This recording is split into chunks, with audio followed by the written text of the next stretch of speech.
Warning, the following communications are not authorized. Please disable your signals and report to your local re-education center immediately. Failure to comply will result in immediate reprimand and capital punishment. The never-ending YouTube warning that I don't even know if it saves us anymore. Welcome, Lewis Brackpool from Rebel News UK. Welcome, Eric Butler. How are you guys? Amazing. Thank you.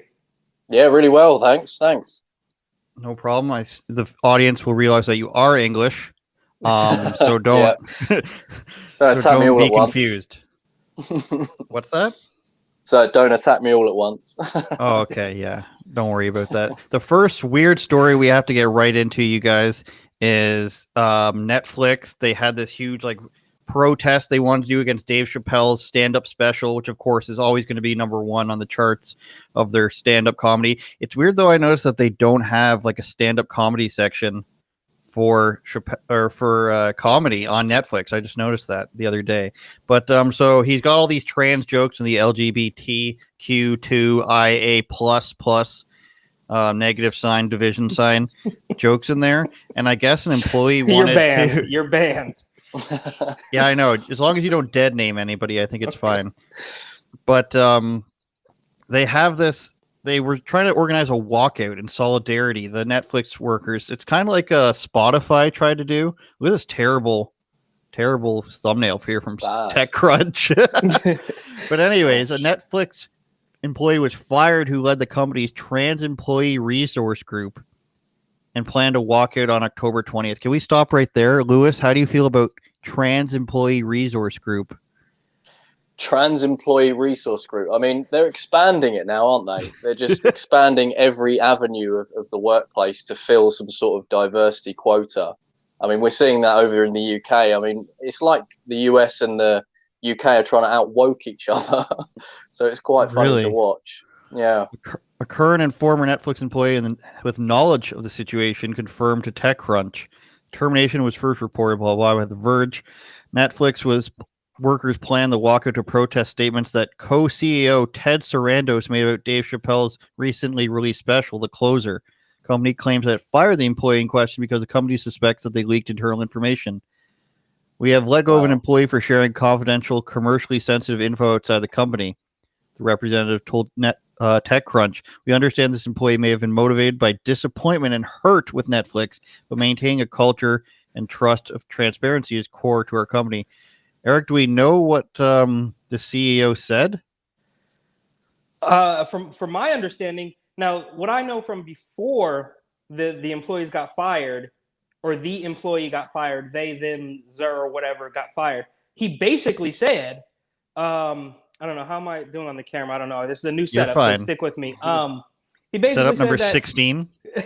Dave Chappelle is our cash cow, and we're not going to get rid of him because you're angry. That obviously I'm paraphrasing there, but he's like, look, we've had Sticks and Stones, which was a #1 hit. This is a #1 hit, and we're not getting rid of him because two guys in a dress are angry about it. And what they don't understand about this is, and this is not rocket science. I'm not the first person to make this point, but bro, it's the Streisand effect. If you guys would have just shut up, it wouldn't have been as big of a deal. You could have been able to keep your job, and you wouldn't have people laughing at you and making more jokes at your expense because you just get so triggered. I mean, here it is. How do they not know this by now? The buzzword. Yeah. Andrew, where are you at? Are you reading the article or what? Yes. Okay. No, it's off the top of my head. Is our most watched, stickiest, and most award-winning stand-up special to date, he wrote in the memo obtained by Variety. As with our other talent, work hard to support their freedom. Even though this means that there will always be content on Netflix some people believe is harmful. So that seems pretty reasonable to me. I don't know about you guys. We're standing by our people. We respect their creative freedom. They even had the pedophile movies, and they didn't take that down, right? The French thing about 13-year-old girls joining a sexy dance crew. Nothing wrong here, guys. It's just art, even though we had little girls dancing. So little girls dancing sexually, okay. Dave Chappelle making jokes and saying he's joking the whole time. And then at the end of the special, spoiler alert, he says that it's actually jokes that are supposed to be about white people. So There's nothing really to be offended by here, is there, Eric? What happened to, like support all black creators, which I think is a thing on Amazon, or Uber Eats, you can buy from black restaurants. Amazon, you can buy from black owned businesses. But I guess the pyramid is different here. Well, I mean, come on, we've known that it's fake, right? I think one of my favorite YouTubers, Jericho Green, he always would say CBLM, which is certain Black Lives Matter. Because of course your life, I mean, obviously we all know that every single life is precious and all the euphemisms and all the heartwarming stuff, right? That's all true. But it's obvious, and it's been painfully obvious for at least, I don't know, the past 5 or 6 years that, yeah, we like black people until they come out, like Kyrie Irving, or until they come out like, what's the guy? Of course, Herman Cain. When Herman Cain died, they celebrated the man like, oh, he's an anti-vaxxer. So we all know it's not new to anybody that's even paying a tiny bit of attention that it's a wedge. I mean, of course, they love you until you push back in just the slightest way. We're not even talking about like, oh, I'm gonna vote for Trump or I have a red hat. We're talking about like, maybe that 6'7" person is not actually a woman. Just a thought. It's like if you step out of line just the tiniest bit, then they throw you in the trash and it doesn't even matter anymore. And very surprising, actually, one person that has been able to avoid this, perhaps through money or his influence, is Charlemagne the God, the radio host, the radio DJ from New York, who was towing every single far left-wing line, giving Kamala Harris interviews, giving her second interviews to come back and clean up the interview that she ruined the first time. and then he came out against vaccine mandates, but somehow he doesn't get Don Lemon lashing out at him like Don Lemon lashes out at Kyrie Irving. So there's the levels to this political theatrics is through the roof, man, and it's quite a sight to be seen right now. Lewis, we were talking before we came on about athletes not kneeling. Is it the same thing over in England? Like, did these guys face backlash? Is there a same pecking order? Like trans, were more of a victim than black guys, and if the black guy stands out from the crowd, then he's gonna be condemned so long as he's going up against the more oppressed. Yeah, I mean, there's a massive pressure on players at the minute in the Premier League and in the England squad as well, where they are being pressured by the media and Gareth Southgate and their bosses to take this gesture. Now, there's a big debate on it because obviously, as we know, anyone that is very politically engaged knows what that knee stance means, right? We know that it's tied to an organization that promotes Marxism, destroying of the nuclear family, etc., abolition of the prison system and whatnot. But the players, I don't believe, know this. It's only the ones that are switched on actually understand the true meaning. We spoke about Wilfried Zaha earlier and how he's not taken the knee, and another guy from Nottingham Forest, because they're pretty switched on what the organisation actually stands for. So, I'm not going to sit there and say that Harry Kane is a Marxist. I mean, that would be ridiculous. That would just be stupid. But what I find fascinating is all these players can sit and take the knee in front of an audience, yet we're not going to be boycotting them traveling to Qatar, where the stadium was built by thousands of, modern day slavers, essentially, is what it is. We're not going to see any boycotting from that. So it's just pure hypocrisy. So there is people on the right and sometimes on the blue left, as they say here in the UK, who are calling this out and showing the hypocrisy of this gesture. Eric, we see some overlap, and I say this because I came out with this Kyrie Irving petition the other day. Go sign it, by the way. That there's this thing called, and when I spoke to the BLM leader of Greater New York, she was like, "It's crazy the support I'm getting from right-wing sources. You told me last week I was going to get that I'd say you're insane." But to your point earlier about some people being immune to it, do we see in your circle or wherever you are now, which is Arizona, this overlap where it's like people are sort of coming together against vaccine mandates and people losing their jobs. Because I think Kyrie Irving particularly is another athlete that's basically going across all the lines and talking to people who probably don't agree on everything, but they can agree that you shouldn't be losing your job if you don't want to share your medical information. Because this is reaching huge proportions for airline workers, healthcare workers, something like 30,000 healthcare workers in 2 separate provinces here are standing to lose their job. And now they're like, oh my God, what do we do? And the hospitals can't handle this because we've fired everybody. Are you seeing as much crossover as I'm seeing in genres? Well, it's tough to say. Obviously, I've only been in this region of the country for a little over a week, so I can't say. But I will say that I saw it when it first happened. And I could go back and find this picture.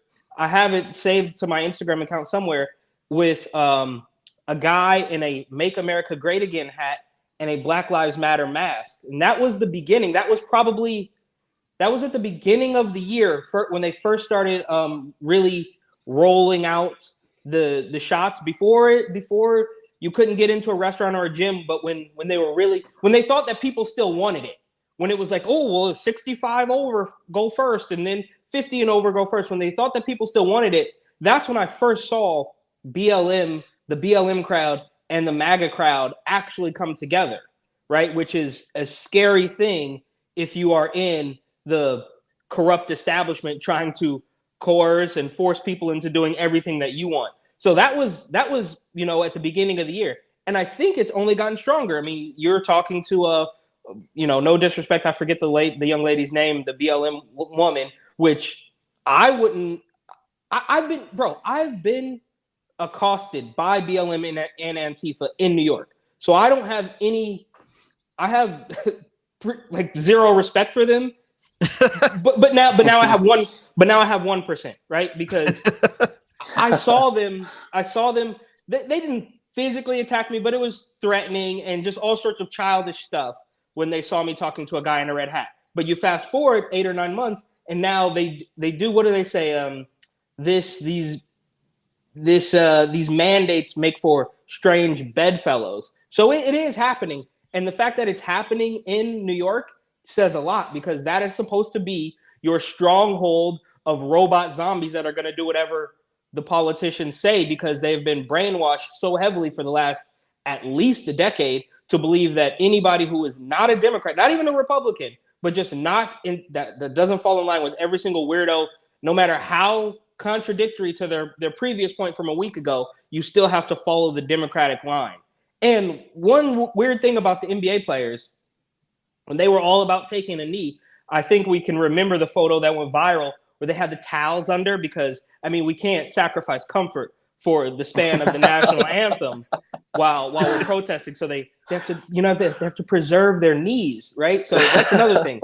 And the last thing I want to say about this is not Kyrie, but the other guy for the Orlando Magic, Jonathan Isaacs. Yeah. It's kind of funny that he also made headlines months ago, maybe even a year ago, when he too refused to take a knee. So it's kind of funny how the people who are actually informed, he was informed on what BLM actually is, or I don't even really know what they are. They had the Marxist thing, they had the abolition of the nuclear family, and then they took it down and they claimed it wasn't true, and then she bought all these houses. Whatever's going on over there. The point is, Jonathan Isaacs was one of the main guys who quite literally stood up to that, and is now standing up to the vaccine mandate. So I guess it's to be predicted that somebody who is privy to the games played by BLM is also privy to the games played by Fauci and all Gupta, who obviously got his ass handed to him by Joe Rogan. Mm-hmm. So it makes sense that these people are waking up, and the establishment they don't like it. I mean, Gupta, right, went on Rogan and didn't keep the same energy. He coiled, and he didn't recoil, but he was like, "Oh, you're moving too fast. I don't know if this is true." Blah blah. And then he went back on CNN and says, "Yeah, horseworm Joe," basically. So this, like I always say, we got a complete mess on our hands, bro. Lewis, did you see that Joe Rogan episode or hear it? I haven't watched all of it. I've seen clips where he was properly going into that CNN dude, which was Well, Joe Rogan says that that wasn't too much of a big deal. There was obviously a bit more context to it, but it looked juicy. Because Yeah. I've been seeing how fake news works for a while now, and it just shows the lack of knowledge and understanding of what people want. So, for example, Joe Rogan, obviously, his primary concern is his health, right? That's his primary concern. So he has the best doctors to help him with what he's doing. So he's not going to just, take some random stuff from his basement or his garage or whatever you guys call it over there. Garage, isn't it? Basement and garages are not the same thing, Lewis. I don't know who's telling you this. Car hole. Yeah, it could be. Yeah, it could be both. Could be. It doesn't really matter. But yeah, the fact is, he's got the best doctors out there advising him on what to take, and the fact that CNN ran with it saying that he's, taking an animal product, is absolutely insane. So to see that, yeah, it was a nice watch. Yeah, I've got through I think 2/3 of it, but particularly I have heard all the parts where the clips are coming from about the medicines that cannot be named.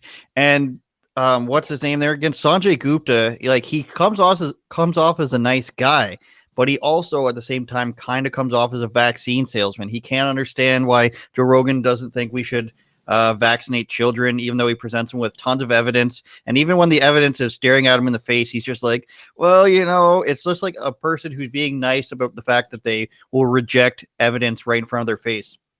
And he goes on saying, I don't know why CNN said that. And he's like, why didn't you ask? He's like, oh, I don't know. They shouldn't have said that. Obviously, that's not how it is. And then he goes back on CNN and then just agrees with Brian Stelter and Don Lemon about the contextualization they gave it, which is just saying it's horse dewormer, it's for livestock, nothing about the Nobel Prize, nothing about how many people are prescribed it. So it's really it's just a nice way of being dishonest.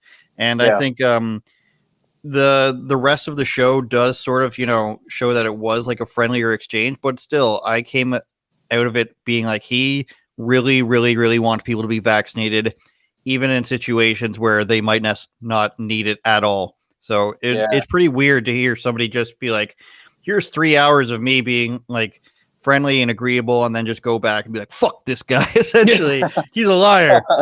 But we can move on. It's just classic any behavior, isn't it? It really is. I'm a doctor. CNN. We can move on to Joe Biden. Joe Biden. Now, this is the non-edited version that I'm sure people are going to get dinged, and CNN's going to say a doctored version of Joe Biden where they made his chin longer and his nose wider. But this is the original version of Joe Biden really sounding insane. We have fewer democracies in the world today than we did 15 years ago. Fewer. Not more, fewer. Scary dude, man. That long pause.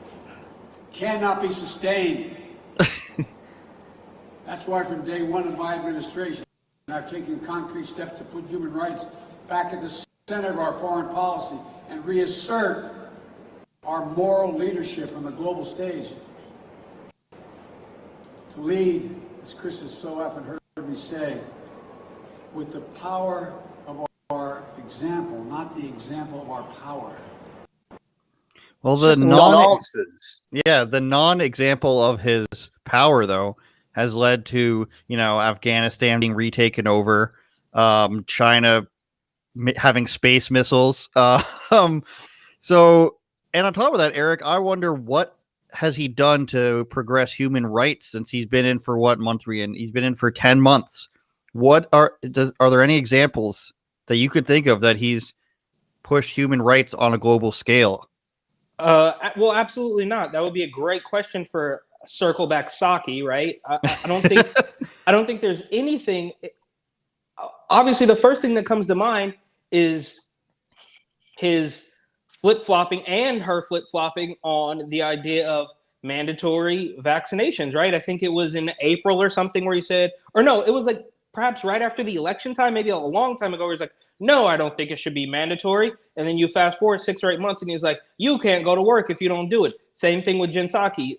So not only have they not done anything for quote unquote human rights, but it's been the exact opposite, which is par for the course for them, where they project every single thing that they're doing onto somebody else. And I don't know if somebody told him that he needs to, that, you know, oh, like you need to be a tough guy now. Like, I don't know where he's coming. I mean, because he's not to be hyperbolic or you know, continue to make the same analogies, but that little speech there was maybe a little Hitler-esque, right? I mean, why are you banging on the thing, bro? Like, it looks like, I think it was Daily Wire that posted the meme with from the Office episode where Dwight Schrute's like slamming on the podium. Like, this was clearly a change of pace. I don't know if he maybe took a couple too many of the pills that he's on, or maybe not. Like, something is really weird with this, because the guy can barely string together a sentence any other day of the week, right? He's like, well, you know, and then he's just rambling on and on. But now he's got like this fire under him, and he's slamming on the podium because there's less democracies in the world. What is actually happening? And we're to believe that this guy is the best for the job. And it's beyond mind-boggling how we even got here. It's obvious. Well, there's certain things you can't say on YouTube, right? You can't say that certain shots may or may not work. You can't say that there may or may not have been some unsavory, you know, voting inaccuracies, or I don't know. I don't know what all the euphemisms. I don't know what words you can and can't say anymore. It's because we're basically China now, right? Susan Wojcicki or whatever her name is. These people are all insane, and I think it goes without saying, if any of these ideas were good, they wouldn't command censorship of anybody who steps out of line. They would just say, that doesn't make sense, here's why, but they won't do it. It's because their ideas make no sense.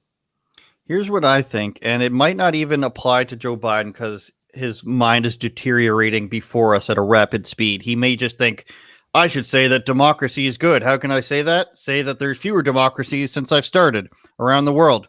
But I think what's going on here is when you look at the strategies and the policies they're putting in place across the Western world, UK, Canada, Australia, America, with the whole Build Back Better thing, I think they're trying different strategies with different leaders. Australia is obviously try everything, get everything through, let it go full, you know, communist, totalitarian, medical state. I think that's what they're trying there. In America, I think they might be doing the whole, let's do half and half. Let's try to, you know, please the right-wing supporters, but also crumble the economy at the same time and just try not to mention it. And we'll be like, we care about human rights. We care about you. We care about your jobs. But at the same time, let's ease it on the restrictions, but let's just crush the economy. In Canada, it's more like, nobody talks about anything. We're just going to stand, like, we're still in this reopening phase that has been lasting like 3 or 4 months. Nobody talks about taking masks off. Nobody talks about completely opening up off of restrictions. Nobody talks about anything. I think the strategy here is just see what we can get away with silently. Don't really talk about anything. Since our election 2 months ago, or almost 2 months ago, there's been political silence, like dead air, pretty much. Like the conservative leader Aaron O'Toole said like one thing.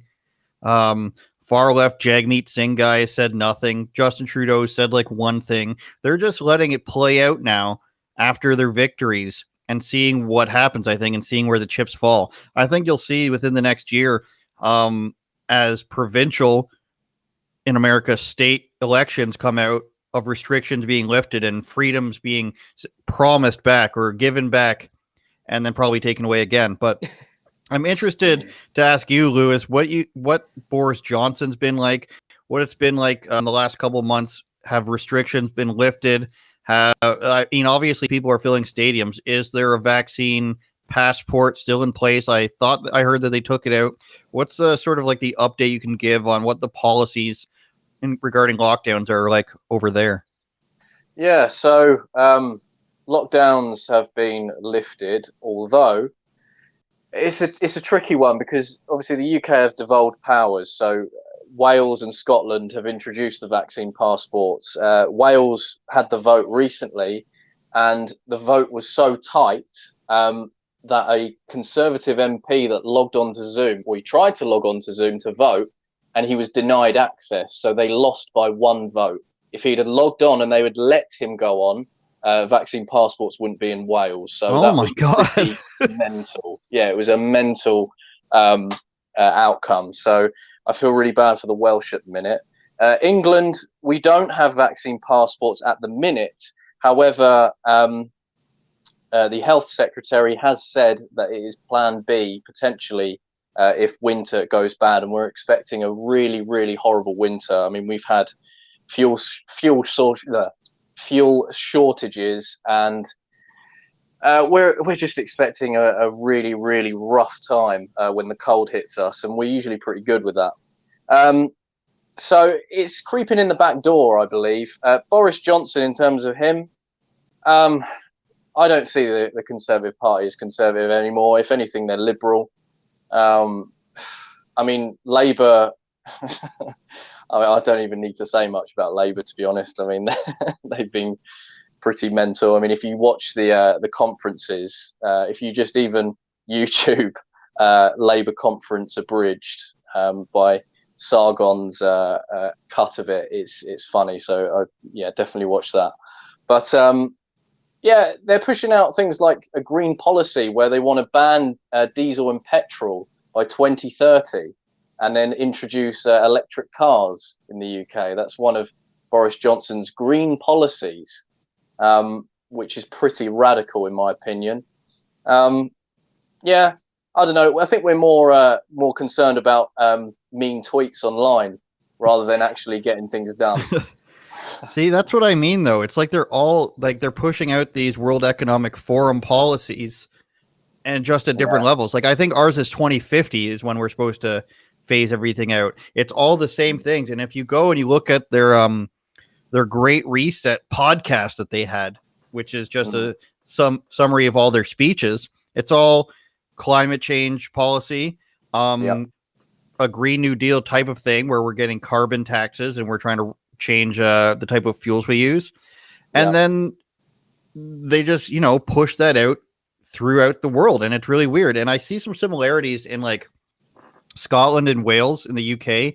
It's sort of like New Zealand, sort of the same way, and Quebec here in Canada is the same way, where they have like one lower populated offshoot where they try everything on first, and then before they put it onto the bigger part of the region. It's really weird. It's just like everybody has always said, especially Alex Jones, like they put it in your face, they're laughing at you, they're mocking you as they take away your children. Wow. That is a great impression. Fair play. Thank you. But they're always doing that, it seems like. And if you go and actually read the World Economic Forum, and I still need to do this video. I've just been backlogged with videos. That the policies that they're enacting are all coming from large corporations, Visa, Microsoft, a labor union from Oceania, if you want to call that, the Australia region. And did I say MasterCard?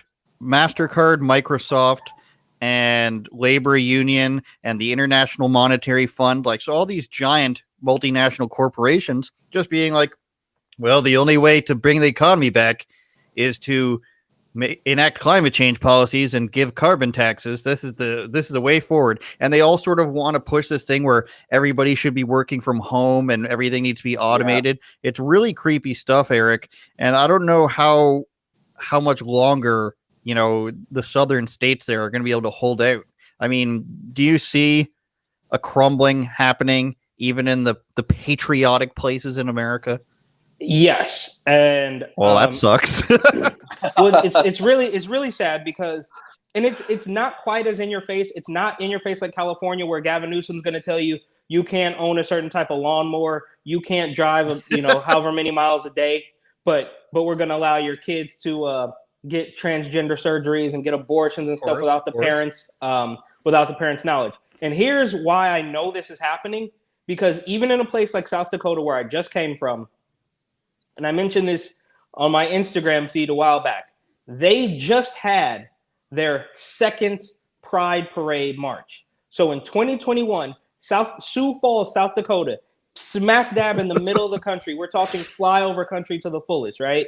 I don't know the population, but it's not very many people. Rent's cheap. The people are nice. It does get really cold. But my point is, they had their second ever Pride Parade. So they had their first one in 2019.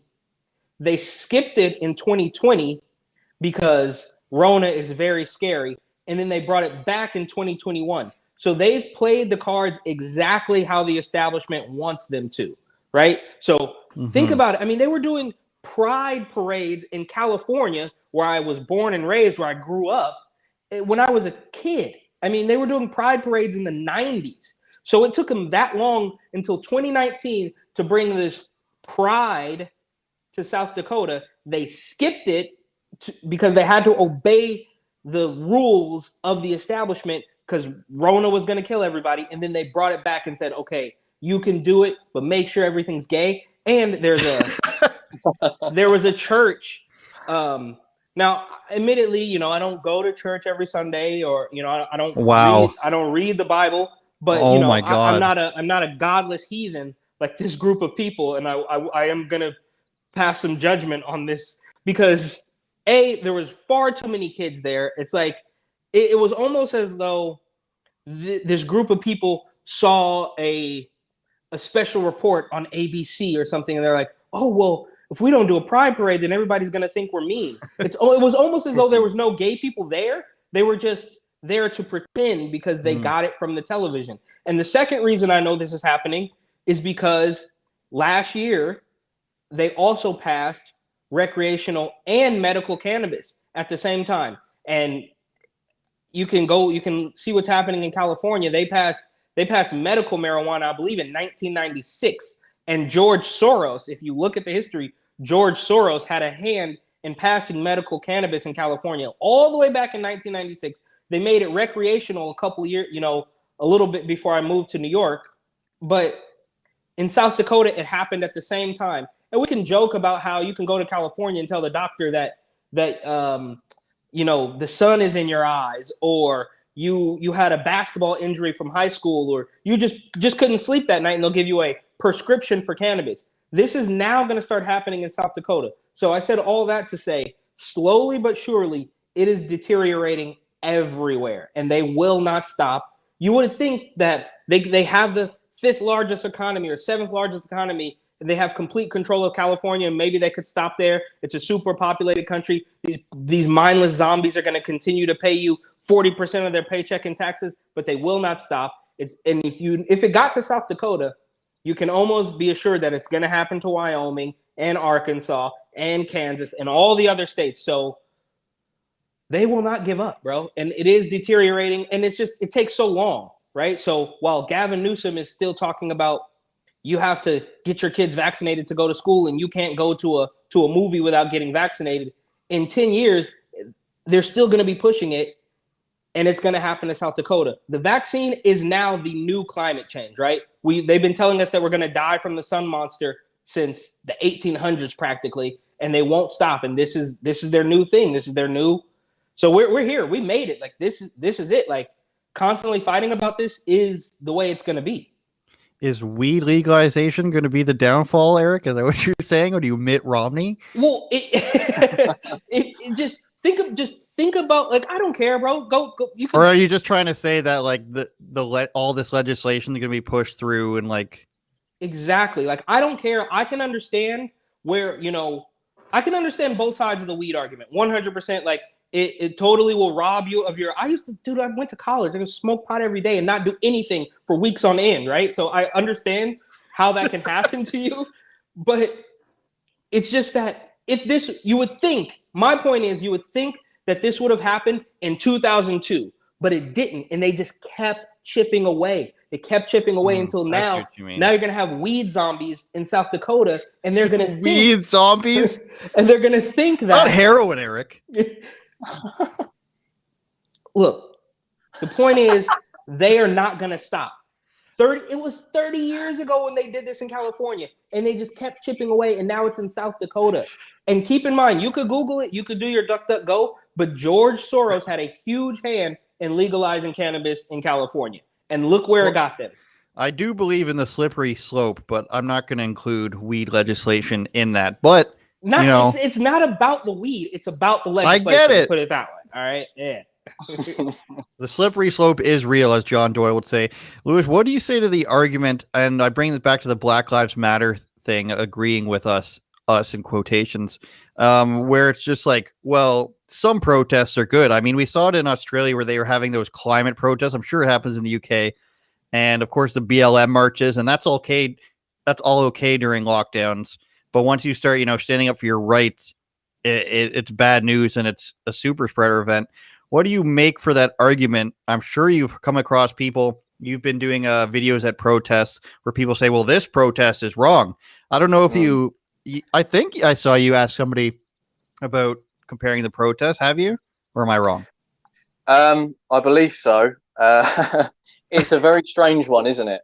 How Black Lives Matter can organize protests consistently. I mean, they've done it throughout 2020, and the billions of dollars in damages that's the evidence for it, right?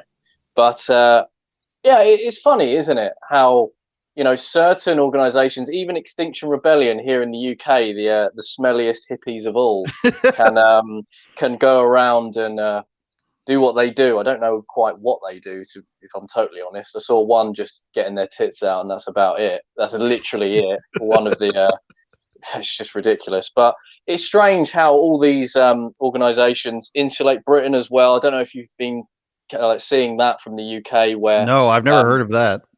They sit in the middle of the motorway as cars are coming, and to protest that each home should have insulation to combat climate change, when the organizer doesn't even have his home insulated. So it's classic stuff. Wait a minute. So what? They want insulation installed by the government? Yeah. Which they're investing in already. So I don't know why. I don't know what their point is anymore. That's the weirdest. That's like saying we must I don't know. We must install new windows in every home, or else we're blocking the freeway. That's hilarious. This is climate activists, though, mate. So they're very unhinged. They're very you can't reason with these people, unfortunately. But it is strange. And speaking to protesters, the ones I've been covering, there have been thousands and thousands of people, just concerned parents, working class individuals that are really concerned for either their children, mandates, and the other people, the other working man. Yet not one single mainstream media outlet would cover it and talk about it, which is, it's disgraceful. I don't really understand why they wouldn't. And most of the time when they do, it's just smear tactics. And we know why they do it. It lines the pockets, and it makes them look great, because if you've got someone that just relies on the BBC every single day, and God help that person, then, that's going to be more control for them, isn't it? Yeah, I'm just still wrapping my head around this other thing. It's a useful thing, insulation, but to be this is we want free insulation, national protest. We want paved driveways. This will stop us from oh my God. Yeah. Go to a lighter. Yeah, go ahead. I was just going to say, with that movement, it's quite insane. I do recommend you check it out, because they'll sit in the middle of the motorways and the police won't do anything. There's a clip of police officers saying, "If there's anything I can get you guys, just give me a heads up." And you're like, can you imagine if that was an COVID-19 vaccine guy? They just wouldn't be treated with the same respect. I love that dainty British idea. Excuse me, love. We'll get you some tea and biscuits. Oh, that's the classic line, isn't it? You went straight to the tea and biscuits. Could have said scones. Could have said scones, but you didn't. Could have said scones. What is this word you were teaching me the other day? Pucka or something? Pucka. Yeah, pucka. I had to tell my girlfriend about it because I was so outraged.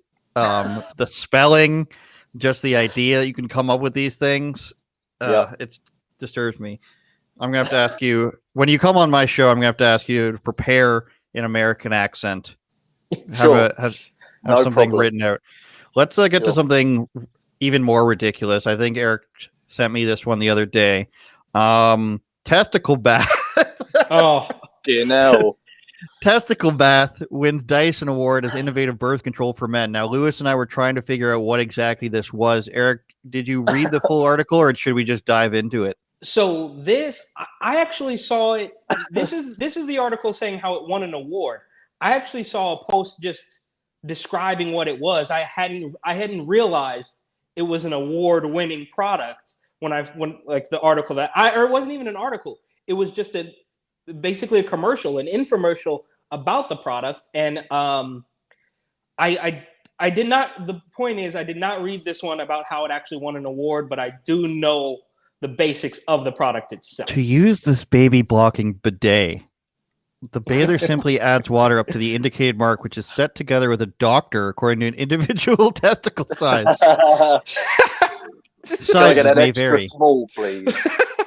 After heating the water up to the requisite temperature, the man then, quote, spreads his legs and sits down to place the testicles in the device. Oh, dear. You teabag your way to temporary infertility. So does it, like, here's status display. Oh, it's got an LED display, water level mark, That's insane. ultrasound. I don't know if I trust ultrasound waves Yeah, transmitting not sure into about my that. junk. Well, that's the point. Is that you're trying to make yourself infertile? Like You that's say Dyson Awards. Yeah. Is it Isn't vacuum Dyson related? Yeah, that's the vacuum. I swear it can't be the same thing. Can't be, because Dyson is The James Dyson Dyson for Award. vacuums.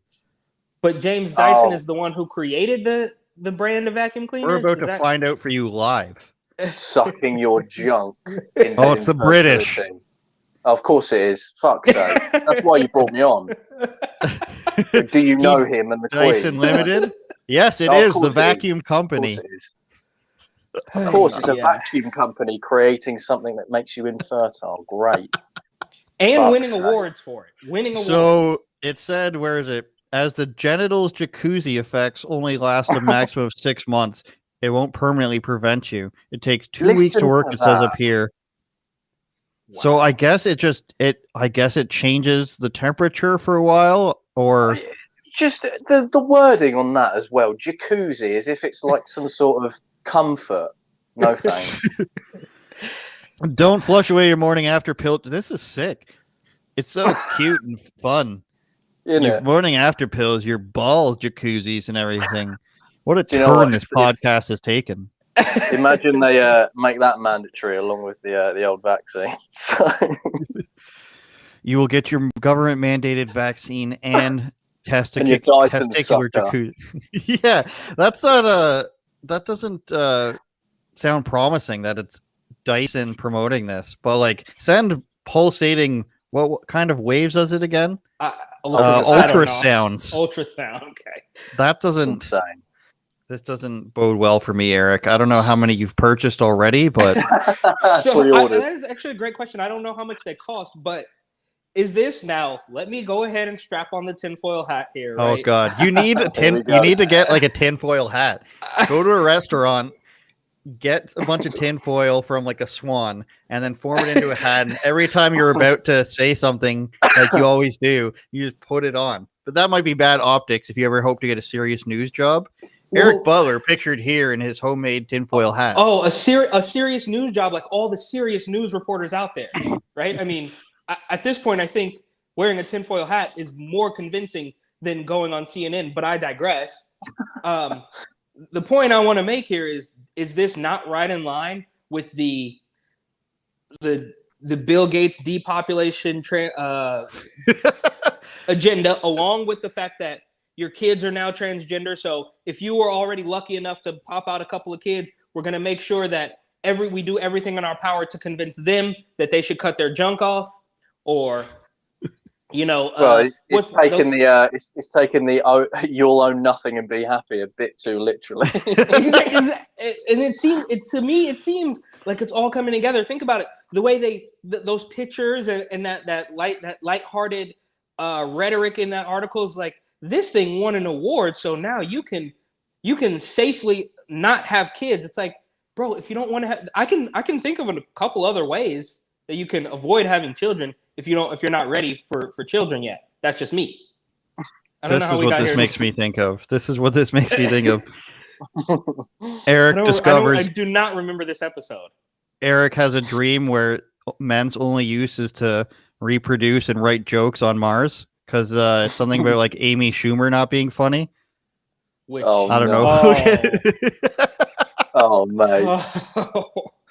Deary me. And we've been removed from the internet. Amy Schumer is not funny, just for the record. Oh, not at all. I can't remember. The reaction videos of people sitting there watching her shows and not laughing for an entire hour and a half is. And I tried.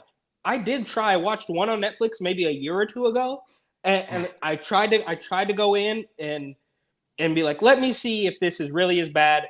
Now I don't know if it was really as bad, but it was gross. It's like she looks like a sack of potatoes with milk in it. I don't know, something weird. They changed Netflix's voting, like up and down voting, because of Amy Schumer back in the day, like probably like 5 or 6 years ago, where it's like, oh, trolls got a hold of it. Trolls all purchased Netflix accounts and downvoted her special. It's the same thing with like Rotten Tomatoes now, how there's 2 separate rankings because they don't want everybody to just downvote and upvote everything. Is that not will. Another Streisand effect thing though? It's like, just let the people. It wouldn't be a news story if you just let people have their opinions. Your constant like suppression tactics only make it worse, and they don't care. I don't know. Yep. They do not care. I think one of the last things we can get to, actually, let's pay some of the bills here first, Eric, from TatumReport.com, as we can get back to one of your articles. But Eric at TatumReport.com, you can see one of his latest articles. From this weekend, New York City judge orders father to get vaccinated to visit his daughter, which of course is a crazy story that we can get to in a bit. And Lewis, why don't you tell people what's going on with you lately while I bring up your latest work? Yeah, sure. I've been covering mostly the anti-COVID-19 vaccination protests, speaking to people on the street, hearing out their concerns and reporting on it. I've recently been up to Scarborough and doing a Fight the Fines, which we do on Rebel, where people that have been affected by these tyrannical measures, COVID measurements in the UK. I recently spoke to a chap who was threatened with a £200 per person fine, where him and his wife just drove to the seafront and was drinking a cup of tea in their own car. So they were threatened with a big fine, and luckily Rebel jumped in and helped them out. And and that's another one as well. Grace cards. There was these 2 lovely shop owners own a particular card shop, and they're same as WH Smith. Pretty much, WH Smith, which is a big corporation, were allowed to stay open during the lockdowns, whilst this shop just around the corner wasn't allowed. And they were harassed constantly by the council, by police, as you can see there in the video. And they were threatened with court. So Rebel jumped in, of course. Unfortunately, they lost, and now incur a £44,000 fine from these measures. So That's we're insane. sort of helping. Yeah, we're helping a campaign to raise some money for them to help them. So all right. And then my latest episode is with April Moss, who is from Project Veritas. She used to work for CBS. She called them out for fake news, and of course they fired her. They tried to feed her questions of what to ask people about COVID. They had a mandatory vaccination policy, and she was the weather woman at the time, but she also did reporting, and she was like reporting from her living room, so everybody basically knew that she was unvaccinated. So she didn't think that was fair. We talked about that, and we talked about some of the other fake news. We talked about this ESPN host who was suspended for saying like all this stuff about Obama not being black and whole bunch of stuff. And she even talked about how like she doesn't want to work with people. The ESPN lady doesn't want to work with women who are like scantily clad. So I asked April about this, and she basically said the same thing, which I was impressed with. She was like, we know what they're doing. It depends on what you want to be known for, and this, that, and the other, and like they tend to be divas. So it's a pretty fun episode. She's pretty base, as the kids say, and then we can flip on over to Amazon.com, not .ca or .uk for Eric Butler. Gotham. Help me out here. Gotham Unglued. Unglued, yeah. New York City 2020, Gotham Unglued. And this thing is going to age there it like is. Fine wine. I promise you that, because as horrendous as some of the photos in here are, Whoa. I promise you, New York has not gotten any better. I mean, you're going to look back in 2 years, you're going to look at this and say that was tame compared to what New York City is going to become. Wait, have you seen the rookie card? Wait, what this is is Eric's book of where he just went around and took photos of New York City, and I always play this game where is it a person, is it a pile of garbage, or is it somebody's winter tires? Because some of the stuff you got it on you, Eric. Of course. Show some of the pictures. Oh, dude, flip to anything. Flip to anything. See, there you go. Oh wow, garbage, man! I gotta get this. And this, and like I said, I just want to make sure that people know that I look at this lady. I don't know if you could see. Sorry, I'm always with the camera, but look. I mean, she got the gloves. I don't know if you remember when the gloves were a thing, but I just wanted to make it clear that I did not set out to create a book. I was just furloughed from work and had nothing to do.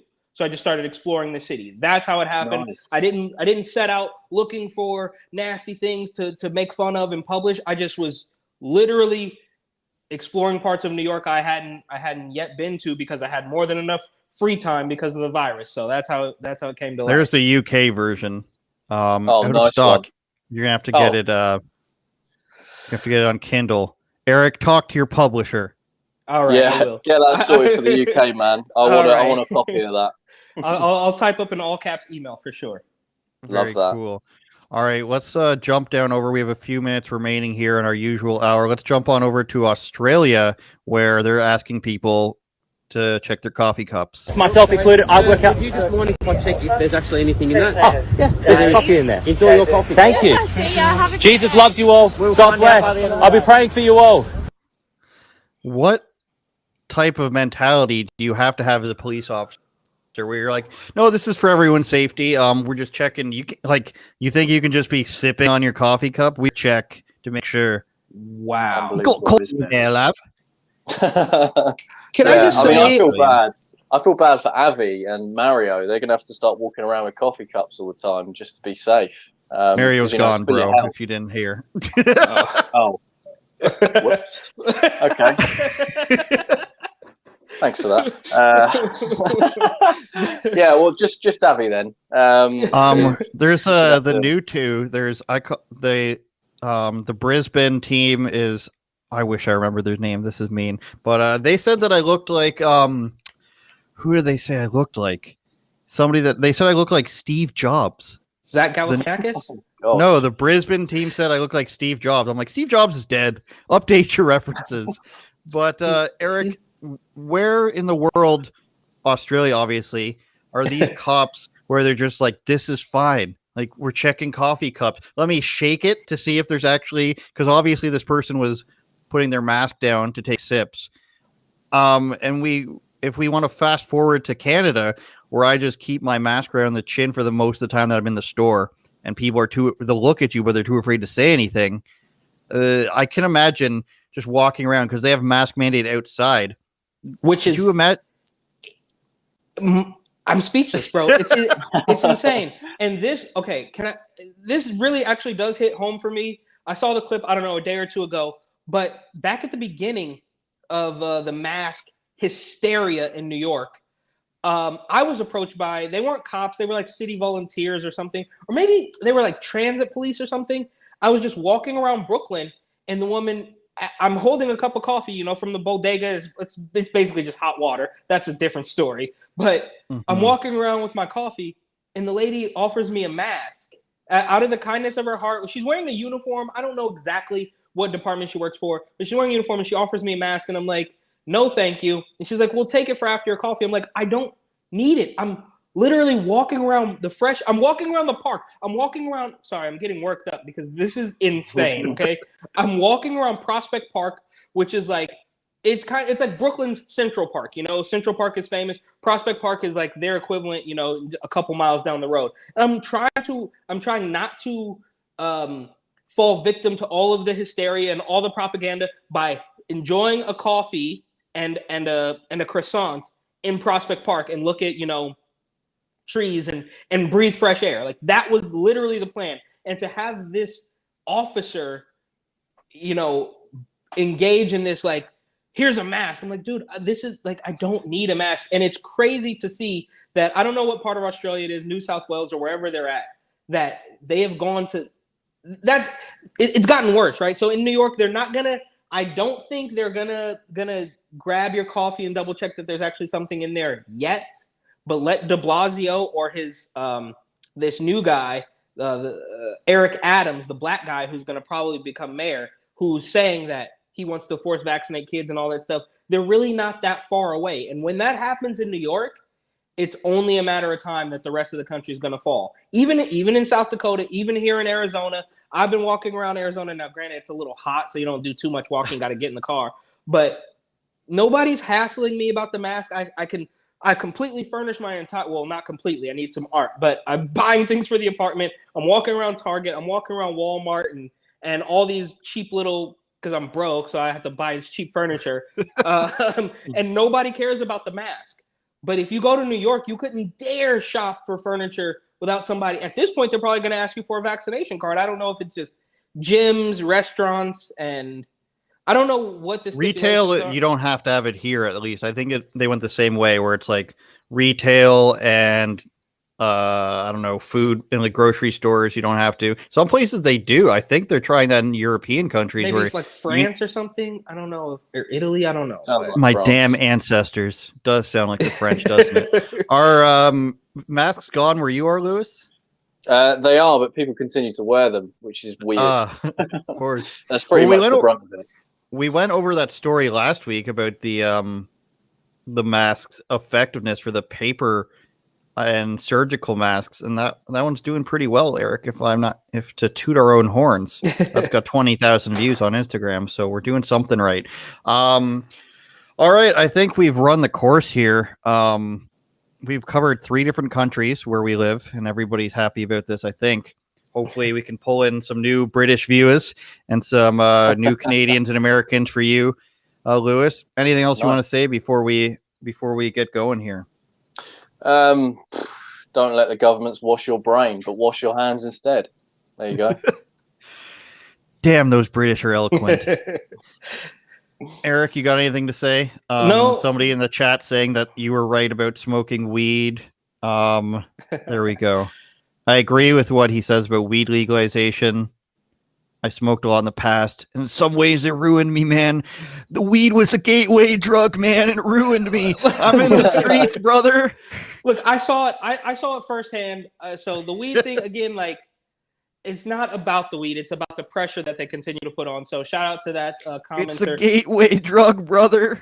Look, you can call me Mitt Romney or whatever you want to do, but I promise you that the idea that weed went legal in California in 1996 and legal in South Dakota in 2020 is not a good sign. It's not a good sign. I'm not saying it's the end of the world, but it's not a great sign, especially when you add it to the newly adopted pride marches that's happening in South Dakota. And as much as I love Kristi Noem for not going with the mask and the vaccine mandates, she is proving herself to be a puppet of the more